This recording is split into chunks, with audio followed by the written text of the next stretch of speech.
It's 2:45 in the morning and I'm still awake. So let's go on a late night adventure. Hello and welcome to Capricious Conversations. Thank you for joining me today. As you heard in the teaser, I am up quite late or quite early. It depends on how you're looking at it. Since I haven't gone to bed, I'm gonna go with late. And I wanted to share with you some interesting facts about staying up late or late night in general. Now, some cultures way back when used to call this the witching hour. Other people more recently have called it an ungodly hour.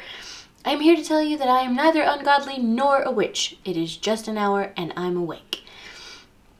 Possibly because I feel most creative at night, which tends to be a hallmark of night owls.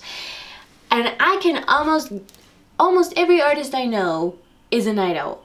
For some reason, we're very, very productive between 11 and 3:30 in the morning. That just tends to happen. I don't know why. I have my theory though that it's because the world is very, very quiet during this time of night. Early risers, I mean, it's mostly quiet, but the birds are awake, animals are starting to wake up because the sun is up. At night, nothing is awake. It's very, very quiet, which is nice because then you're kind of left with all your ideas and your thoughts, and you can just do stuff. Night owls also tend to have higher IQs.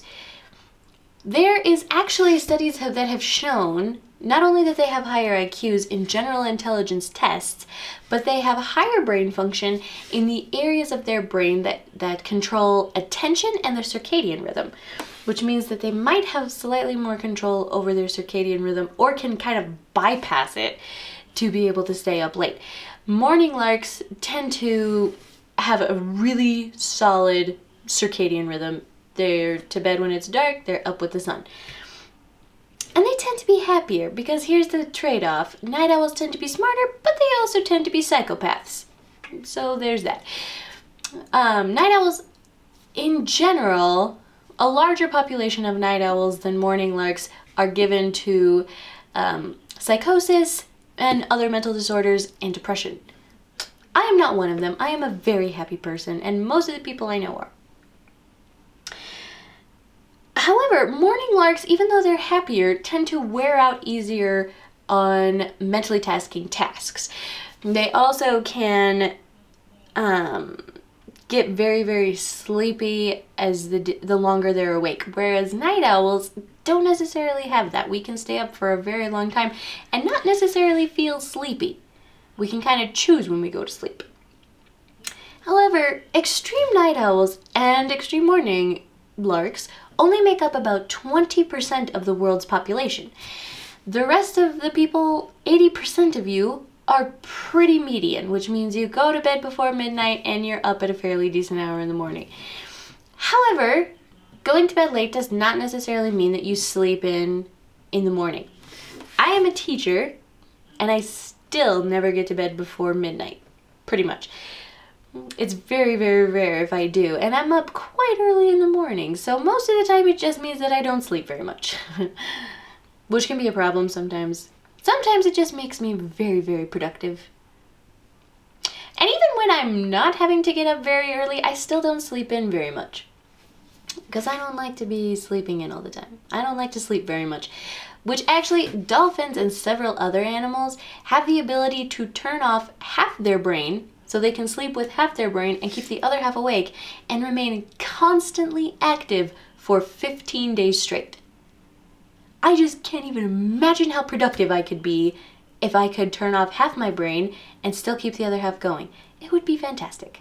Because I don't know about you guys, but there are times when I'm really focused on a project that doing normal things like eating, sleeping, using the restroom, those things just seem like an enormous waste of time. Because it throws off my groove and I have to, stop what I'm doing and get back into it again. And once you stop and refocus, it can be very difficult to get back in your groove. So if I could be a dolphin, that would be amazing. But actually, you know what? I'm quite happy being a human. If I could sleep like a dolphin, that would be amazing.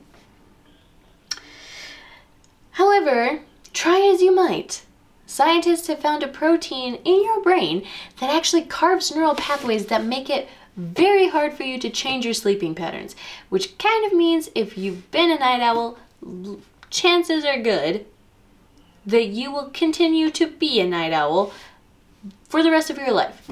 No matter if you would like to try and change it or not. It carves pathways in your brain. That protein is CRTC1 SLK1. That might be an I. SIK1. And that pathway is responsible for deciding when you go to sleep. So if you are a morning lark, it has been carved in your brain. If you are a night owl, it has been carved in your brain. So let me know in the comments, are you a morning lark or are you a night owl? Pros and cons of both. There are definitely pros and cons of both. I tend to be a night owl. My mom is definitely a morning lark, and she is super chipper in the morning. There are mornings when I get up and I'm just like, whoa, you know, get up as late as I possibly can to make sure I still get to school on time. My mom has already been up for like 2.5 hours, and she is like super peppy and really ready for the day. But then she conks out at 9 o'clock and I'm up until like midnight or 1. So there you go. Different strokes for different folks. Anyways, let me know in the comments what you are and what you think the pros and cons are of either. Let's go on an adventure.